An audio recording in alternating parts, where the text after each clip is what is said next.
I was 63 years old when I realized that wealth is both a blessing and a curse. Andy realized that wealth doesn't just attract comfort, it also attracts predators. People see the beauty of it, the grand house, the finely polished floors, the gardens that bloom year-round, the endless security of knowing bills are paid and the future looks safe. But few see the shadow it casts, the envy it sparks, the schemes it draws, the way it makes people forget love and replace it with greed. My name is Eleanor Whitmore. I built my life with my own two hands and a sharp mind that refused to surrender to anyone who told me a woman could not succeed in a man's world. In the early years, when my husband passed away far too soon, they whispered that I wouldn't survive running the businesses we had started together. But I did. I survived, and more than that, I thrived. Now, people call me a woman of means, a woman of influence. But what they don't see is how heavy the crown of survival truly feels. Every piece of wealth I hold carries with it a memory of struggle, a scar of sacrifice, and a lesson etched in pain. And yet, despite all the battles I had already fought, I wasn't prepared for the betrayal that came not from strangers, not from rivals in business, but from within my own family. It started innocently, as most betrayals do. My nephew Charles began visiting more often. He had always been polite, though distant, but now he seemed eager to spend time in my home. He brought along his wife, Lydia, woman with eyes as sharp as glass and a smile that never quite reached them. At first, I welcomed their presence. After all, family is family, and I was grateful for company in a house that sometimes echoed with silence. We'd sit together in the evenings, sipping tea in the drawing room, the soft glow of the fireplace warming the air. They asked about my health, about my travels, about the companies I managed. Lydia, in particular, leaned in with interest whenever the subject turned to finances. She cloaked her curiosity in compliments. Aunt Eleanor, it's amazing how you've kept everything so organized at your age. Most people would have handed it all off by now.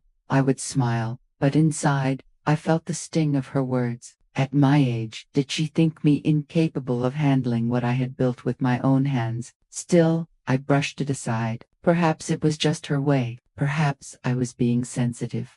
But wisdom is a quiet voice that whispers when something is wrong, and I have learned never to ignore it. One evening after dinner, I excused myself earlier than usual. The house was quiet, the lights dimmed to a golden glow, and I wandered toward my study. But as I passed the hallway, I heard them, Charles and Lydia, their voices low, urgent. "She won't last forever," Lydia said, her tone cold, sharp. "When the time comes, everything will pass to you. Imagine the estate, the accounts, the properties, all of it." Charles hesitated. "She's still strong, you know, Aunt Eleanor. She's stubborn as ever." Lydia's reply cut through me like a knife. "Stubborn, yes, but time is on our side. All we have to do is wait, and maybe encourage her to loosen her grip." My heart pounded in my chest. I stood frozen, their words echoing like daggers in my ears. I had loved Charles like my own child after his parents passed. I had opened my home, my heart, and my fortune to him. And here he was plotting with his wife about my death, about my wealth, about the empire I had sacrificed everything to protect. In that moment, something inside me broke. But alongside the heartbreak, a fire sparked. I wanted to storm into the hallway, to confront them right then and there. But I held myself back. No, if they thought I was weak, if they thought I was unaware, then let them continue to believe it. I had learned long ago that knowledge is power, and patience is its sharpest weapon. I whispered to myself, "Eleanor, do not crumble. Do not let them see you bleed. This is not your end, it is your beginning." From that night forward, everything changed. I watched them closely. Every visit, every smile, every carefully chosen word. I listened not just to what they said but to what they did not say. Lydia often brought up investments, suggesting I let her help with managing accounts. Charles would ask about property deeds as if in casual conversation. To them, I was just an aging woman, perhaps too tired to notice the tightening noose around me. But I noticed, and more than that I planned. Behind the locked doors of my study, I began to shift my world like pieces on a chessboard. I moved funds into trusts they could never access. I updated wills and legal documents with lawyers who owed me their loyalty. I appointed trustees outside the family, people whose loyalty had been proven by years of service. Piece by piece, I fortified my empire, building invisible walls they could never break. And all the while, I smiled at them. I welcomed them to dinner. I let Lydia compliment my jewelry, let Charles pour my wine. They believed they were fooling me. They believed the crown would soon fall into their laps. But I was already setting the stage for a very different ending. Still, the weight of their betrayal lingered heavy in my chest. At night, when the house grew silent, I lay awake staring at the ceiling, wondering how love could twist into greed. How could Charles, my own blood, be so easily swayed? But then, in those darkest hours, wisdom spoke again. Eleanor, betrayal is not the end of love, it is the revelation of truth. Better to see it now than to be blinded until it is too late. I clung to that thought like a lifeline. I refused to let sorrow define me. Instead, I let betrayal sharpen me, shape me, fuel me. For every tear I shed, I forged a plan. For every crack in my heart, I built a wall around my fortune. And slowly, the pain turned into power. By the time spring arrived, I was ready. The gardens bloomed outside my estate, tulips and roses painting the air with color, while inside my study I finalized the last of my plans. Charles and Lydia still visited, still played their little game of charm, still thought they were inching closer to my empire. But I was no longer the woman they believed me to be. I was a fortress. I was the storm they did not see coming. And soon, very soon, they would learn the most important lesson of all. You can betray a woman, but you cannot break her wisdom. And wisdom, once awakened, is the sharpest weapon of all. Betrayal doesn't always strike like thunder. Sometimes it creeps quietly, waiting for the moment when you least expect it. But when you've lived as long as I have, you learn to feel the storm before it breaks. After that night in the hallway, I became two women. To Charles and Lydia, I was still the doting anther woman with kind eyes, warm dinners, and patient smiles. But inside, I was steel. I was sharper than I had ever been, and I carried the truth like a dagger hidden beneath silk. The first step in any war is silence, and so, I let them believe. I let them think they were clever, inching their way into my confidence. But I was already pulling the strings. It began with the businesses. Charles had been hinting for months that he wanted to learn more about how I ran things. He said he wanted to be prepared for the future. Lydia added to the chorus, telling me I deserved to rest, to let the younger generation take some responsibility. In another life, those words might have warmed me. I might have believed their concern was genuine, but now, they only sounded like wolves asking the shepherd to step away from the flock. So one morning, over breakfast, I set my plan into motion. Charles, I said gently, stirring sugar into my coffee, I've been thinking about what you said. Perhaps it's time I let you shadow me a bit more closely, learn how things really work. His eyes lit up. Lydia reached for my hand with false sympathy. Oh, Eleanor, that's so wise. You deserve to rest. Charles can help carry the weight. I smiled, but behind my smile was fire. The following week, I arranged for Charles to meet me at one of my companies, a logistics firm I had built from the ground up. I let him sit in meetings, walk through warehouses, watch the flow of business. He was eager, wide-eyed, drinking it all in like a man who believed he was already the heir. What he didn't know was that every number, every report, every piece of data he saw was carefully curated by me. The real decisions, the true accounts, the actual control, those were locked away behind layers of trusts and structures he could never touch. And all the while, I took notes. I observed his impatience, his arrogance, the way he dismissed longtime employees with casual indifference. This was not a man who wanted to protect my legacy. He wanted to consume it. Meanwhile, Lydia played her own game. She began suggesting that I should simplify my finances, that too many accounts made things confusing for someone my age. One evening, As we sat in the living room, she leaned close and said softly, "Eleanor, don't you think it would be safer to consolidate everything? Charles and I could help you. We just want you to feel secure." Her voice was honey, but her eyes were daggers. I pretended to consider it. I even nodded thoughtfully. But inside, I repeated a lesson life had taught me long ago. When someone is too eager to hold your keys, they are not trying to protect your house, they are planning to rob it. Instead of giving her access, I quietly moved more of my wealth into legal structures she would never understand. By the time she thought she was closing in, the walls around me were already iron. But protecting wealth was not enough. No, betrayal of this magnitude required something more. It required a lesson. So, I created opportunities for them to reveal themselves. One weekend, I invited Charles and Lydia to accompany me to a charity gala. The event was full of old friends, business associates, and influential figures. I watched as Lydia scanned the room,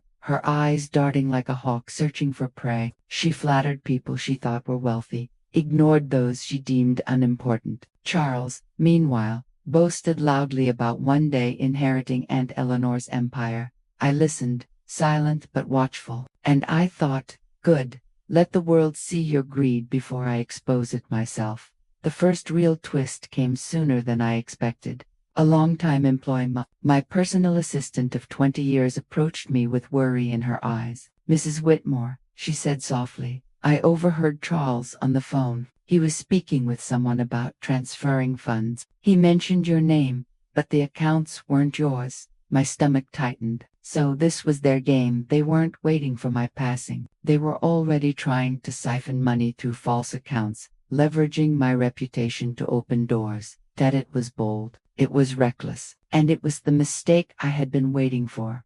I thanked Margaret, and I reassured her, "Don't worry, dear, let him play his little games. I know exactly what I'm doing." That night, I sat alone in my study, the firelight flickering against the dark wood. Betrayal, I realized, is like a weed. If you don't cut it at the root, it grows wild. And so, I sharpened my resolve. If Charles and Lydia thought they could outwit me, they were about to learn the truth. You do not steal from Eleanor Whitmore. You do not plot against her. And if you dare, you will live to regret it.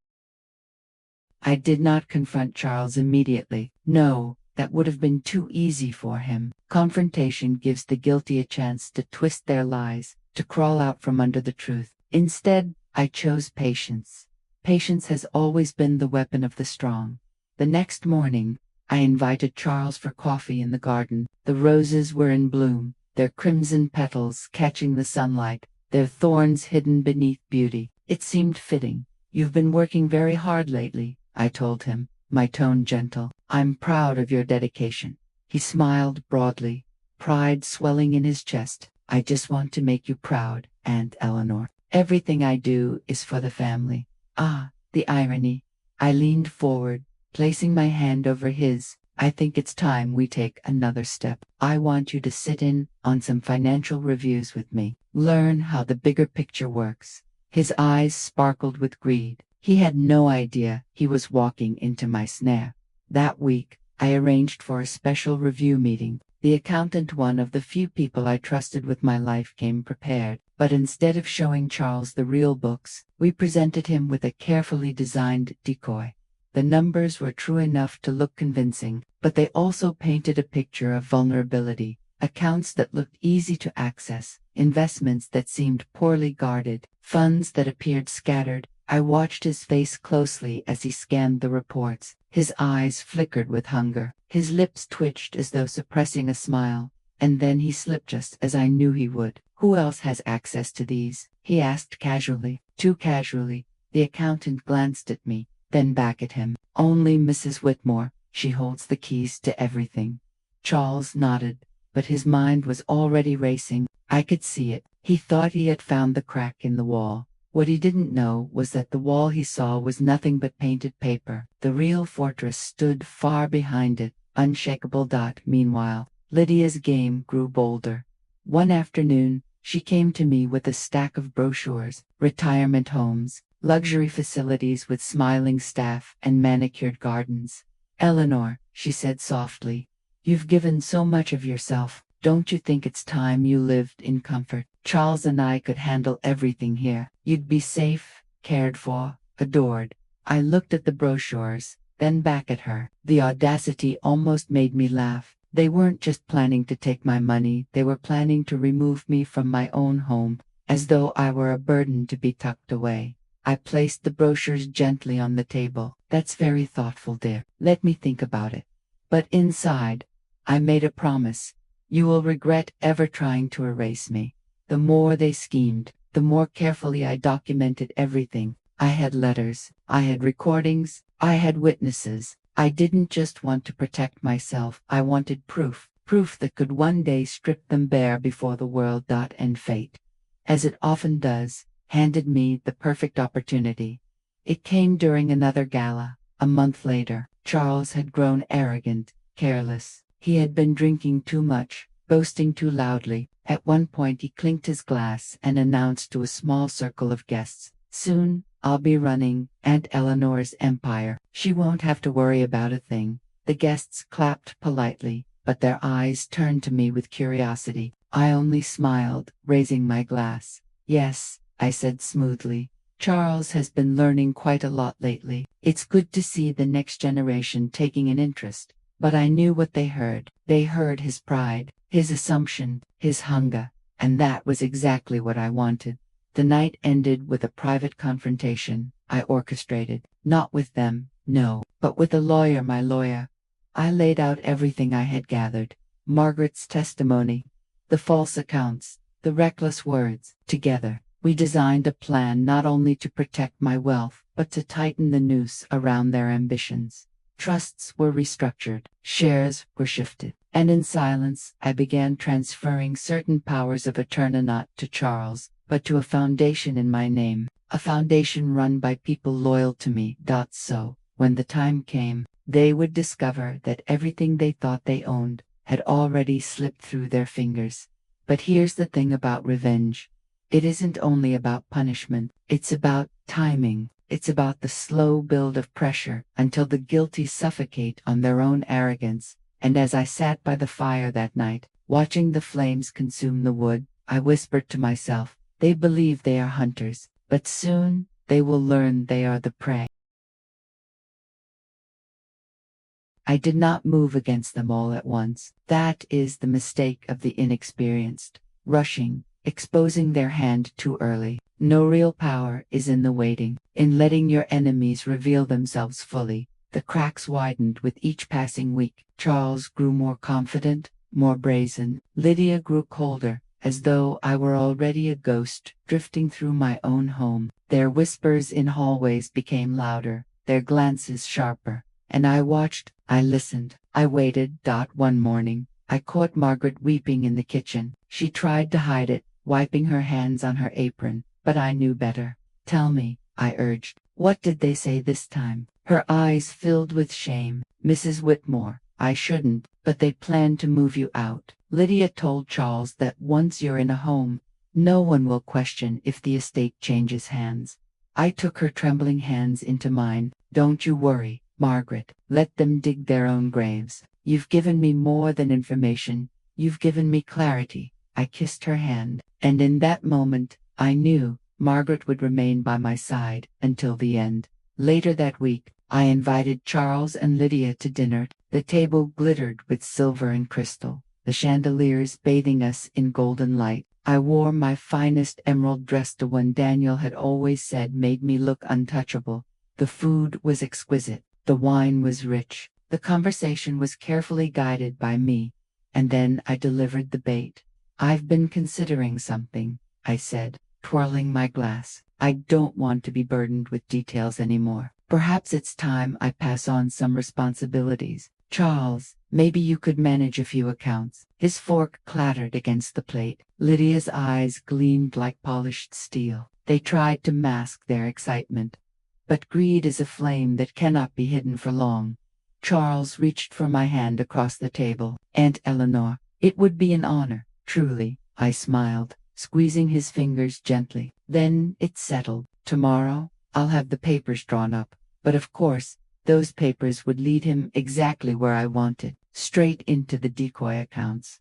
Weeks turned into months, and I watched as Charles dipped his fingers deeper into the illusion I had created. He moved money that wasn't real. He bragged about assets he didn't own. He even tried to leverage those phantom funds to impress investors, and each step left a trail that led straight back to him. It was almost too easy. Meanwhile, Lydia's disdain for me grew uncontainable. She left subtle insults dripping from her lips. She commented on my age, my memory, my health. "Are you sure you're remembering correctly, Eleanor?" she would say with that serpent's smile. But one afternoon, she overplayed her hand. I walked into the drawing room to find her speaking to an appraiser. She was holding one of my late husband's paintings, a priceless piece he had bought in Paris. "This one will fetch a fortune," she said, not realizing I was standing in the doorway. When the appraiser noticed me, his face turned pale. Lydia spun around, her words stumbling. "Oh, Eleanor, I was just having it valued for insurance." I said nothing. Silence is sometimes the loudest response, but in my heart, a new vow burned. "You wish to steal Daniel's memory from me. Then I will strip you of everything you cherish." The climax of Act Two came not with violence, but with revelation. I arranged another gala, this one more extravagant than the last. The mansion shone like a jewel. Musicians played softly in the corner. Champagne flowed like water. Charles and Lydia arrived, dressed to perfection, smiles sharp enough to cut glass. They moved through the room like royalty, greeting guests as though they already owned the estate. And then, at the perfect moment, I took the stage. "My dear friends," I announced, my voice steady, "tonight is special. For tonight, I reveal the future of the Whitmore legacy." Gasps rippled through the room. All eyes turned to me, and to them. "For months now," I continued, "I've been planning something close to my heart. A foundation, the Whitmore Trust. Every asset, every estate, every share will be dedicated to building schools, hospitals, and programs for those in need. The next generation will inherit not wealth, but responsibility." The applause was thunderous. The guests cheered. Tears filled the eyes of some, but Charles and Lydia, their faces collapsed into horror. They had thought they were inheriting an empire, but in one stroke, I had rewritten the future. After the announcement, I raised my glass and caught Charles's eye. His jaw was tight, his fists clenched. Lydia's face had drained of color. I smiled sweetly. "Isn't it wonderful?" They nodded stiffly, but inside, I knew their world was crumbling, because the truth was simple. Everything they had schemed for, everything they had betrayed me for, now belonged to a cause greater than their greed. And this was only the beginning. That night, as I sat alone by the fire, I reflected on the path I had chosen. Revenge, I realized, doesn't always come with swords or flames. Sometimes it comes with signatures and sealed envelopes. Sometimes the sharpest blade is wisdom. But still, a warning lingered in my heart. They would not go quietly. Betrayal, once cornered, often grows more dangerous. And so I whispered into the flames, "The game is far from over."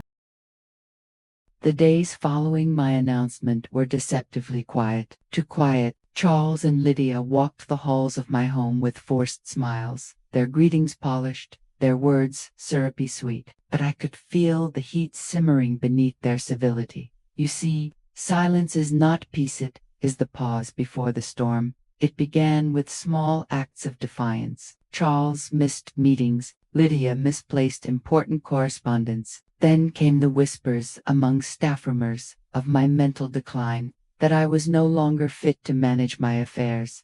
At first, I dismissed it as desperation, but soon their strategy revealed itself. They wanted me declared incompetent. The cruelty of it nearly stole my breath. My own blood, plotting to strip me not just of wealth, but of dignity, of identity. They wanted the courts to cage me in the very prison they had once disguised as comfort, a retirement home. But they underestimated me once again. One morning, I received a visit from a man in a gray suit. He was polite, measured. He claimed to be conducting a routine inquiry into my health and well-being. a court-appointed investigator. The audacity nearly made me laugh. They thought they could win by painting me as fragile, confused, senile. Thought so. I poured him tea with steady hands. I answered every question with sharp clarity. I quoted financial figures from memory, recited poetry I had loved in my youth, even told him the weather forecast for the next 3 days. When he left, he shook my hand firmly. "Mrs. Whitmore, forgive me, but you're sharper than most people half your age. I'll be sure to report as much." I walked him to the door, smiling faintly. "Do send my regards to those who sent you, because I wanted Charles and Lydia to know they had failed spectacularly, but their fight was not over. Betrayal rarely retreats. It only grows bolder when wounded." The next strike came through the media. A scandalous article appeared in the society pages, hinting that I had squandered the Whitmore fortune, that I was reckless, unstable, unfit to lead. Anonymous sources whispered poison, their words dripping with malice. I knew those sources. They lived under my roof. The headline screamed betrayal, but what the world did not know was that I had prepared for this too. 2 weeks earlier, I had quietly invited a journalist I trusted, an old friend of Daniel's, to spend an afternoon with me. We walked through the gardens, discussed the foundation, the schools I hoped to build, the hospitals I planned to fund. She saw my clarity, my vision, my strength. And so, on the very day their poison article spread, another piece appeared in a rival paper. Its headline, "Eleanor Whitmore, a legacy of wisdom and giving." It painted me not as a relic, but as a visionary, not weak, but formidable. The contrast was stark, undeniable, and just like that, their scheme collapsed, but their desperation was reaching fever pitch. One evening, as rain lashed against the windows, I overheard them in the library. They thought I was asleep. "But age teaches you the art of moving quietly. We can't let her control us forever," Lydia hissed. "If the foundation is locked, then we need to unlock it another way. There are documents. There must be. We find them, we take them, and she'll have nothing left." Charles's voice was taut with rage. "She's made me a fool. I won't be laughed at. Not by her. Not by anyone. If I have to tear this house apart, I will." I felt no fear in the clarity. They were cornered animals, and cornered animals bite. But I had one final move to make before their teeth sank to deep. The next morning, I summoned them both to the drawing room. The storm still lingered outside, clouds heavy, lightning streaking the sky. It felt almost theatrical, as though fate itself demanded a reckoning. They entered, stiff and wary. I sat in my armchair, spine straight, emerald brooch pinned proudly on my chest. "Charles, Lydia." My voice cut through the silence like glass. "Do you know what I despise most in this world?" They exchanged glances. Lydia's lips curled. "Weakness." I shook my head slowly. "Ingratitude. I built this life with my bare hands, endured loss and grief, yet gave you both everything. And still, you try to strip me of my name, my home, my dignity. Do you think I do not see you? Do you think I am blind?" Charles's face flushed crimson. "You've humiliated me. You've stolen my future." I rose to my feet, every inch of my frame radiating the power of decades lived. "No, Charles, you humiliated yourself. And as for your future, consider this your warning. Cross me again, and you will have no future left to claim." The silence was thunderous. Lydia's eyes flickered with venom, but they said nothing. They turned and left, the door slamming behind them. I sank back into my chair, exhaustion sweeping over me. The battle was far from over. I knew they would not surrender so easily, but I also knew this: wisdom is not about avoiding storms. It is about standing tall when the storm arrives. And as the thunder rolled overhead, I whispered to myself, "The reckoning has begun, but the endgame will be mine." The weeks that followed were tense. The house filled with a silence heavy enough to choke. Charles and Lydia avoided me, yet I could feel their presence like shadows clinging to the walls. They were plotting. Of that, I had no doubt. And then, one evening, the trap they had been setting finally snapped. I returned from a board meeting to find the study ransacked, drawers pulled open, papers scattered across the floor, the lockbox smashed, my private documents, my journals, even Daniel's letters, strewn about like debris after a storm.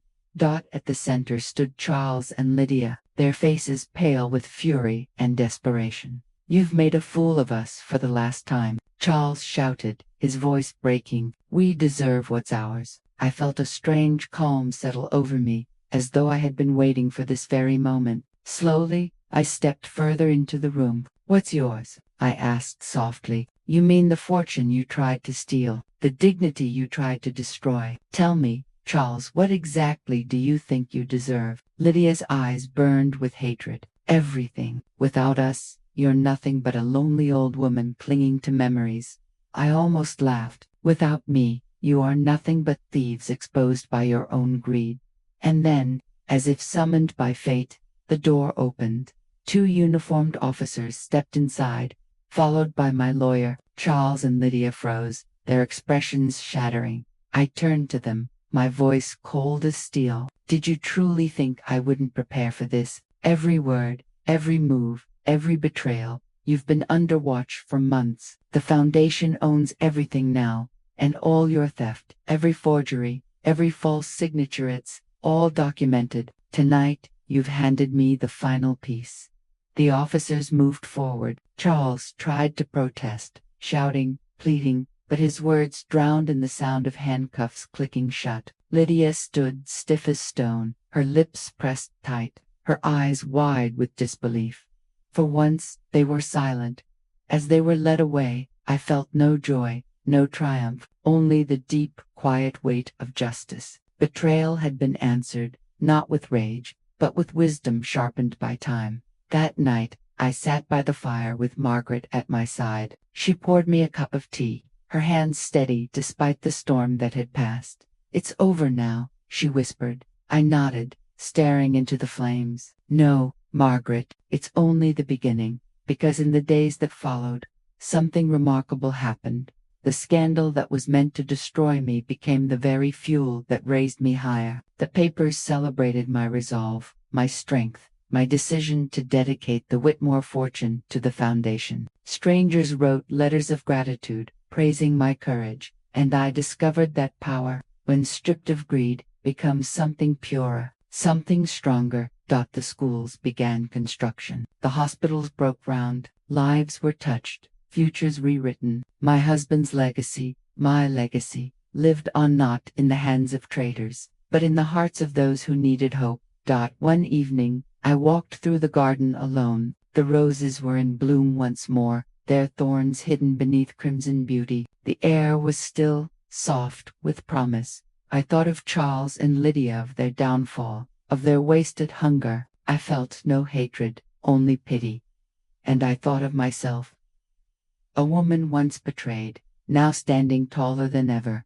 "Strength," I whispered to the night, "is not in what you keep. It is in what you rise above." As the moonlight bathed the estate, I closed my eyes and smiled, because betrayal had not broken me, it had refined me, because revenge had not consumed me, it had transformed me, and because wisdom, hard-earned and unyielding, had turned the darkest storm into the brightest dawn. If there is one lesson my story carries, it is this: betrayal is not the end. It is the fire that forges strength. It is the shadow that makes the light shine brighter. When you choose wisdom over bitterness, when you choose to rise instead of sink, even the deepest wound can bloom into hope. Betrayal is one of the deepest wounds a person can face, but as Eleanor's story proves, it doesn't have to be the end. It can be the beginning of something stronger. This journey reminds us that wisdom and courage can turn even the darkest betrayals into powerful victories. What about you? If you were in Eleanor's place, would you fight back or walk away? Share your thoughts and lessons in the comments below. I'd love to hear your perspective. And if you've ever faced betrayal in your own life, tell your story here. You never know, your words might inspire someone else to find the strength to rise again. Because at the end of the day, the greatest power we carry is not wealth, but the wisdom to protect it and the strength to rebuild when others try to take it away.